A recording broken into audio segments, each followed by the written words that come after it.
The scream tore through the summer air like a bullet. 8-year-old Elijah Carter's body crumpled onto the sidewalk, his small frame convulsing as the taser barbs sent 50 volts through his system. Captain James Harmon stood frozen, the weapon still humming in his trembling hand, the world collapsing around him as he watched the boy's eyes roll back.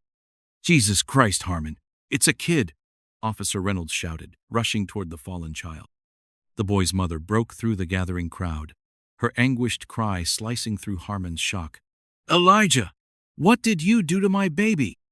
By the time the ambulance arrived, Captain Harmon had retreated inside himself, watching the scene unfold as if from a great distance, the paramedics working frantically, the mother's desperate pleas, the crowd's phones recording every moment, and the small, twitching body being loaded onto a stretcher because he had made a split-second decision he could never take back. As they lifted Elijah into the ambulance, the boy's eyes fluttered open for just a moment, meeting Harmon's. There was confusion there, fear, betrayal. Everything a child should never have to feel when looking at someone wearing a badge meant to protect them. The doors slammed shut, and Captain James Harmon knew with absolute certainty that nothing in his life would ever be the same again. 3 months earlier, "Daddy, you promised we'd finish the model rocket today." James Harmon looked up from his laptop, where he'd been reviewing case files, and met his 10-year-old son's disappointed gaze. Guilt immediately washed over him as he glanced at the half-assembled rocket sitting on the dining room table where they'd left it the previous weekend. "I know, buddy. I'm sorry." He ran a hand through his graying hair. "These reports have to be filed by tomorrow, and it's always tomorrow with you," Dylan muttered, turning away. His wife Sarah appeared in the doorway, arms crossed. The look she gave him spoke volumes. 20 minutes, James said, closing his laptop. "Give me 20 minutes to finish this section, and then we'll work on the rocket until dinner. Deal?" Dylan's face brightened slightly. "Deal." But 3 hours later, James was still at his computer when Sarah placed a plate of cold dinner beside him. Dylan had gone to bed. "He waited until 8:30, Sarah said quietly. "Said to tell you maybe next weekend." James pushed the heels of his hands against his eyes. "I lost track of time." "You always do."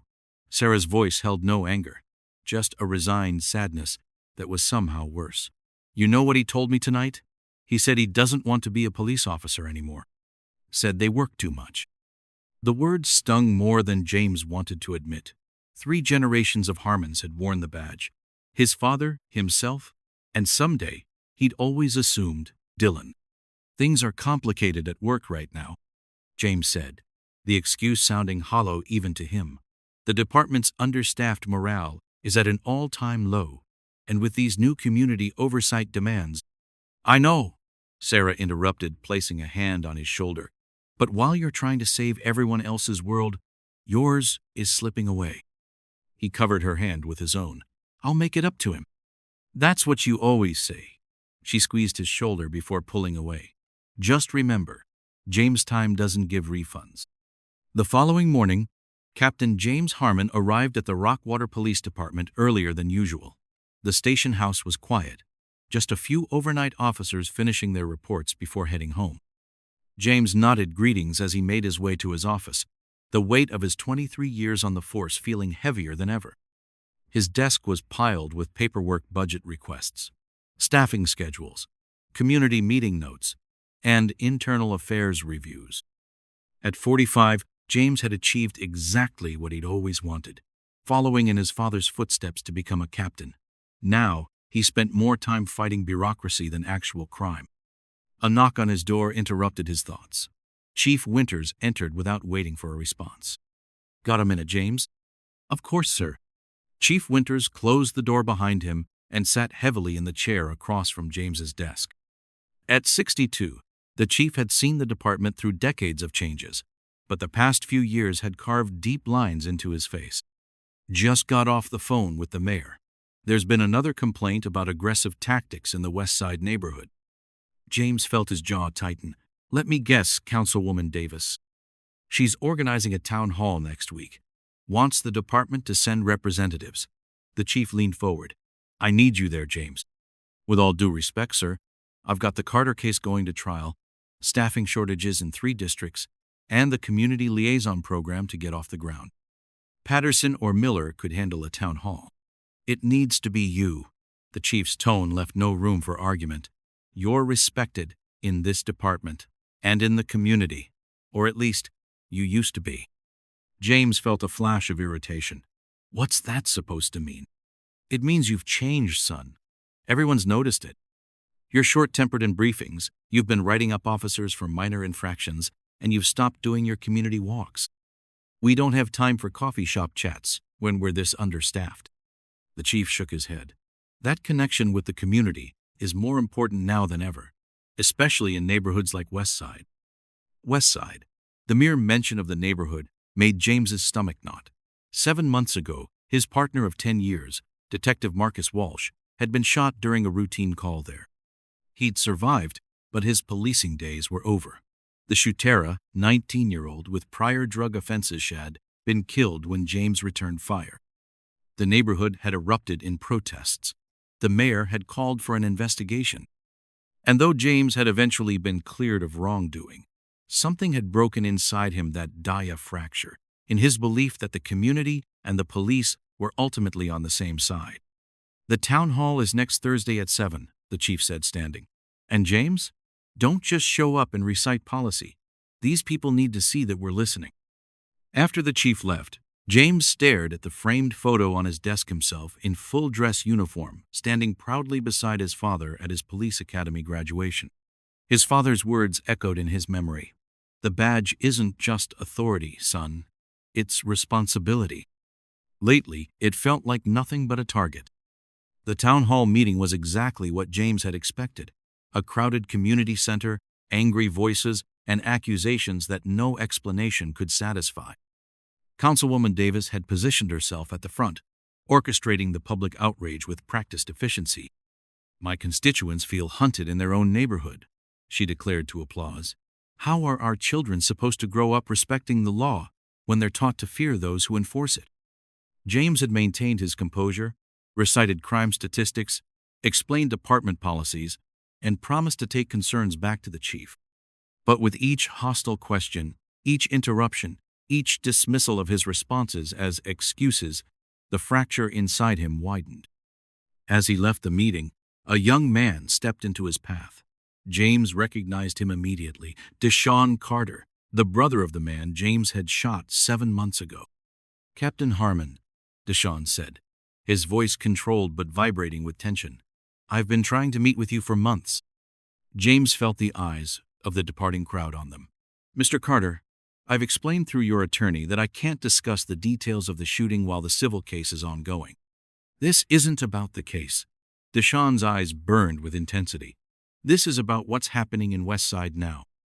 Your officers are stopping kids on corners, searching them for no reason, handing out citations for nothing. If you have specific complaints, there's a process. The process is broken.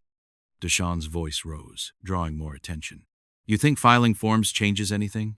My brother is dead, and now our kids can't even walk to school without being harassed. James felt his professional mask slipping. Your brother shot my partner. He made a choice that day. And you made yours? Deshaun stepped closer. But why are you punishing our entire community for it? Before James could respond, Officer Reynolds appeared at his side. Everything okay here, Captain? Fine, James said tersely. Mr. Carter was just leaving. Deshaun held James's gaze for a long moment. This isn't over, Captain. Something's going to break if things don't change. As Deshaun walked away, Reynolds shook his head. Can you believe these people? Your partner nearly dies, you have to defend yourself, and somehow you're the villain. James said nothing, watching Deshaun disappear into the night. The young man's words had hit closer to home than he wanted to admit. In the months since the shooting, James had quietly approved increased patrols in Westside, more vehicle stops, more proactive policing. He told himself it was about safety, about preventing another officer from ending up like Marcus. But as he drove home that night, passing through the quiet streets of his own neighborhood, James wondered if Deshaun was right, if he was punishing an entire community for the actions of one man. By the time he arrived home, it was after 10. The house was dark, except for the soft glow of the television in the living room. He found Sarah asleep on the couch, a half-graded stack of her students' papers on the coffee table beside her. James gently woke her. "Hey, you didn't have to wait up." Sarah blinked sleepily. "How was the meeting?" "About what you'd expect." He sat beside her, with a heavy sigh. "Lots of angry people who think we're the enemy." Sarah studied his face. "And what do you think?" "I think," James paused, "I think this job is getting harder every day." "Maybe that's not a bad thing," Sarah said softly. "Maybe it should be hard to hold the kind of power you have." James felt a flicker of irritation. "Whose side are you on?" "Yours, James. Always yours." She took his hand. "But that doesn't mean I think you're always right. You've changed since the shooting. You're harder, more distant, not just with me and Dylan, but with everyone." He pulled his hand away. "I watched my partner bleed out in my arms, Sarah. That changes a person." "I know it does. But Marcus lived, James. And the way you're going, I'm afraid you're going to lose yourself completely." James stood abruptly. "I'm going to check on Dylan." He climbed the stairs to his son's room, finding comfort in the familiar ritual of watching him sleep. Dylan was sprawled across his bed, one arm flung over a battered stuffed bear he would never admit to still keeping. Rocket models hung from the ceiling projects they had completed together in what now felt like another lifetime. James gently adjusted the blanket over his son's shoulders. On the bedside table, a school assignment caught his eye. "My hero" written at the top in Dylan's untidy handwriting. James picked it up, expecting to read about himself, or perhaps his grandfather. Instead, Dylan had written about Dr. Martin Luther King, Jr. The final sentence made James's chest tighten. "My dad is a police officer, but I think Dr. King was braver because he didn't need weapons to fight for what was right." James carefully replaced the paper, a strange hollowness opening inside him. When had he stopped being his son's hero? And more importantly, when had he stopped deserving to be? The call came in on a scorching Tuesday afternoon in July. "Disturbance at Westside Community Park," the dispatcher announced. "Reports of a group of juveniles harassing parkgoers. Units in the area, please respond." James had been driving through the district, conducting impromptu inspections of his officers' patrol activities, something he'd been doing more frequently since the town hall meeting 3 weeks earlier. He keyed his radio. Captain Harmon responding, "I'm 2 blocks from the park." "Copy that, Captain. Officers Reynolds and Diaz also en route." James flipped on his lights but not his siren as he headed toward the park. These calls had become increasingly common as summer temperatures rose and school break left kids with too much time and too little supervision. Usually, a police presence was enough to disperse the group without incident. As he pulled up to the park, James immediately spotted the source of the complaint. A group of 5 or 6 boys, ranging from preteens to mid-teens, were clustered around the basketball court, their voices carrying across the otherwise quiet park. An elderly couple was hurrying away from the playground area, casting nervous glances over their shoulders. James stepped out of his patrol car, just as a frisbee sailed past him, narrowly missing his head. Laughter erupted from the group of boys. "Sorry, officer," one called out with exaggerated innocence. James approached the group, instantly recognizing one of the older boys as Deshaun Carter's son, Elijah. Though only 14, the boy carried himself with the wary confidence of someone much older. "Afternoon, gentlemen," James said, keeping his tone neutral. "Getting some complaints about noise and harassment. Want to tell me what's going on?" "We're just playing," Elijah said, bouncing a basketball lazily. "Last I checked, that's what parks are for." James noted the defensive posture of the boys, the way they had subtly closed ranks. "Playing's fine. Bothering other people using the park isn't." "We didn't bother nobody," a smaller boy piped up. "That old couple got mad 'cause our ball rolled near their blanket." James surveyed the group.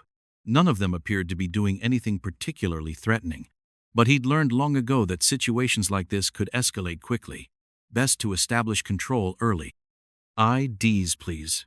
Everyone." The atmosphere shifted instantly. "For what?" Elijah demanded. "We didn't do anything wrong.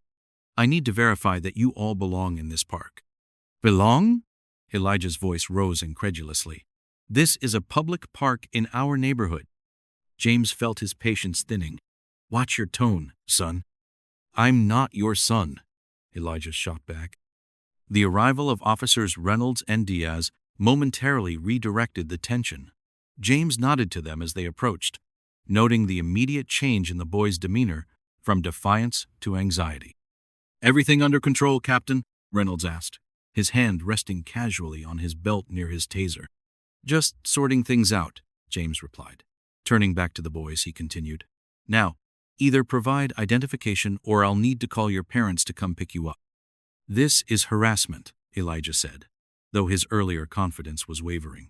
My father told me I don't have to identify myself unless I'm being detained for something specific. James felt a flash of anger at the mention of Deshaun. Of course he would teach his son to challenge police authority. Consider yourself detained, then. For what? Elijah demanded again. Disturbing the peace, for starters. The younger boys had begun to back away, their eyes darting between the officers and the park exits.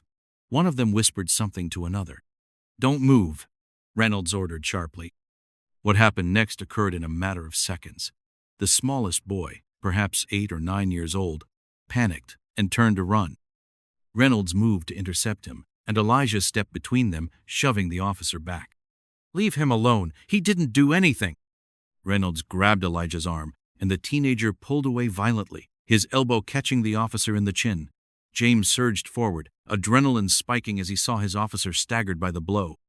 On the ground now, James shouted, reaching for Elijah. The boy spun away from his grasp and turned to run.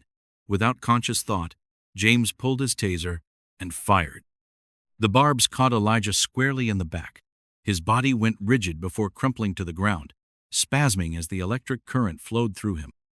It was only then, watching the boy convulse on the pavement, that James realized his mistake. This wasn't Elijah. Elijah was the taller teenager now, screaming in horror nearby. This was a different boy, much younger, much smaller. 8-year-old Marcus Carter, Deshaun's youngest son. The world seemed to slow around James as the reality of what he had done crashed over him. He had just tased a third grader. Officer Diaz was already calling for an ambulance. Reynolds stood frozen in shock.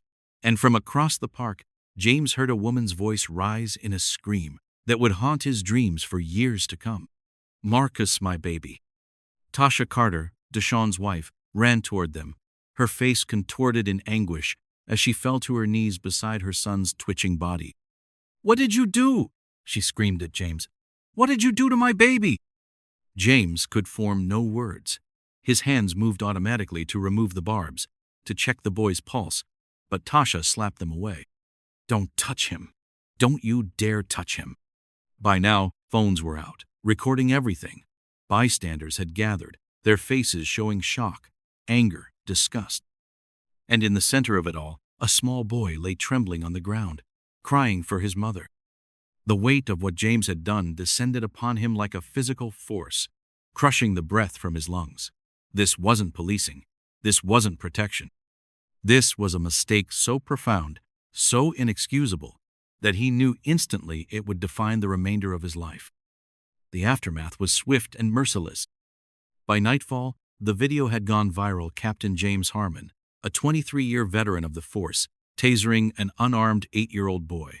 The mayor called for his immediate suspension.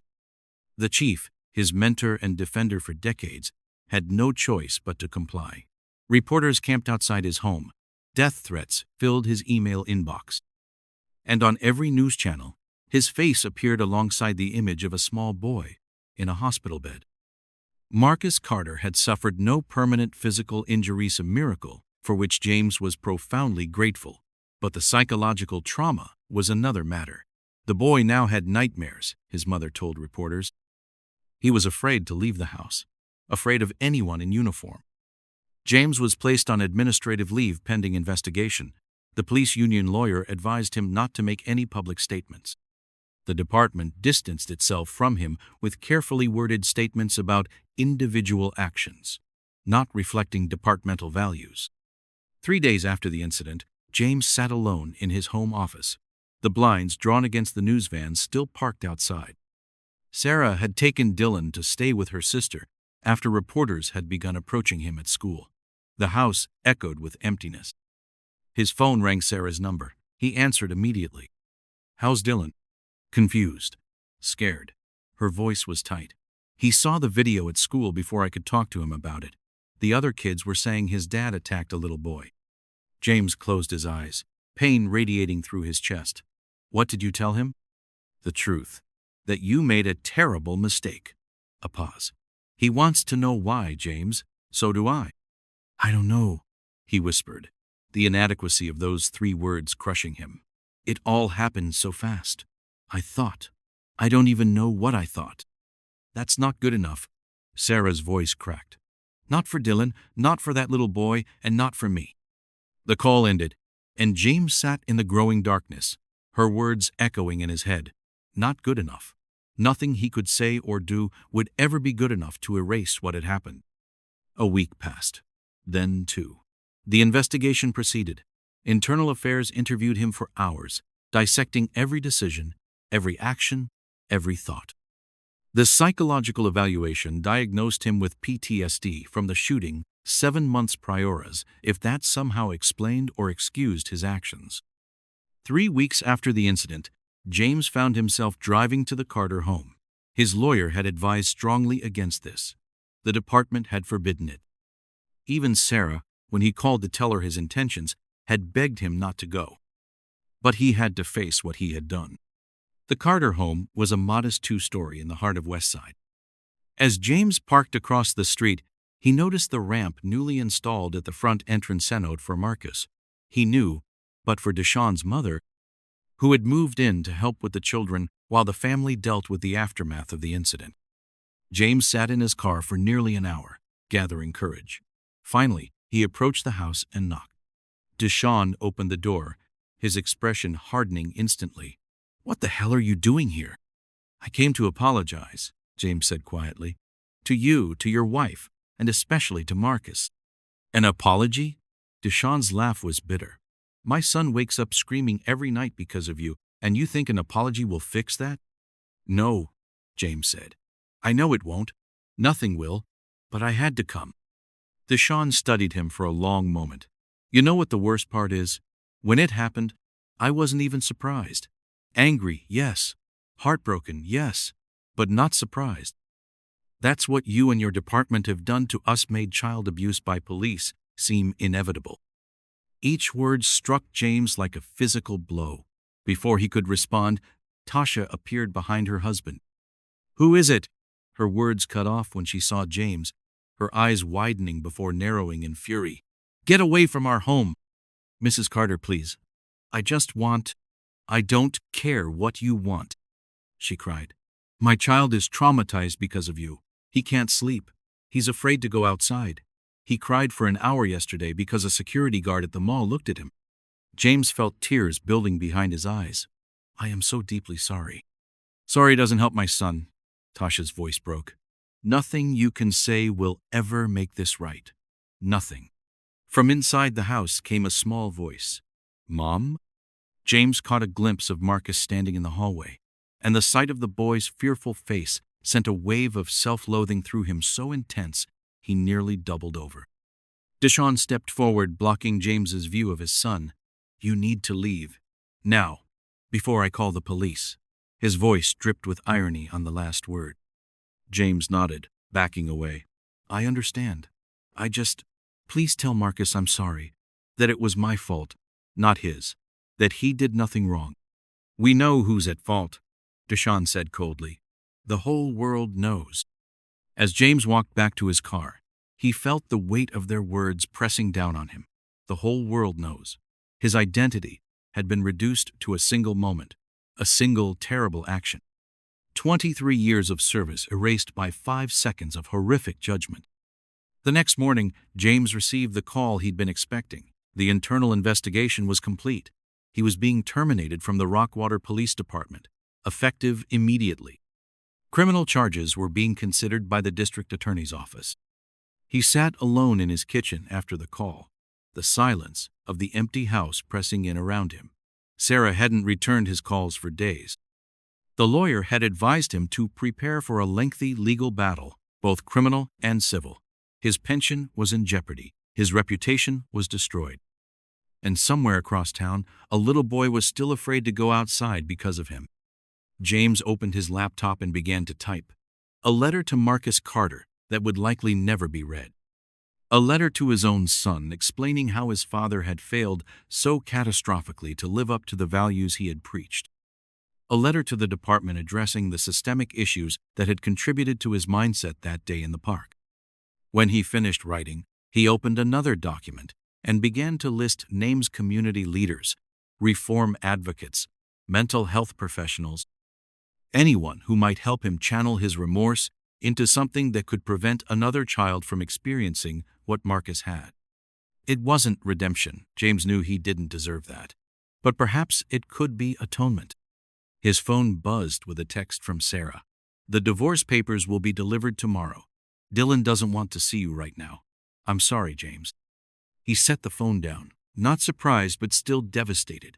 Another consequence. Another loss. Outside, the sun was setting on another day in a life that had shattered beyond recognition. James Harmon, former captain, former husband, former hero to his son, sat in the growing darkness, the weight of the badge he no longer wore still heavy on his soul. In the coming days, he would learn that the district attorney had decided to file criminal charges against him. The Carters would proceed with their civil suit. The police union would distance itself from his defense. Former colleagues would avoid eye contact when they passed him on the street. His attempt to channel his remorse into reform would be met with skepticism from activists who saw him as the problem incarnate and hostility from officers who viewed him as a traitor. His letters would go unanswered, his calls unreturned. And Marcus Carter would continue to wake in the night, screaming, the memory of voltage coursing through his small body, a trauma that might never fully heal. The badge was meant to be a shield for himself and for those he had sworn to protect. Instead, in one unforgivable moment, James Harmon had turned it into a weapon against a child.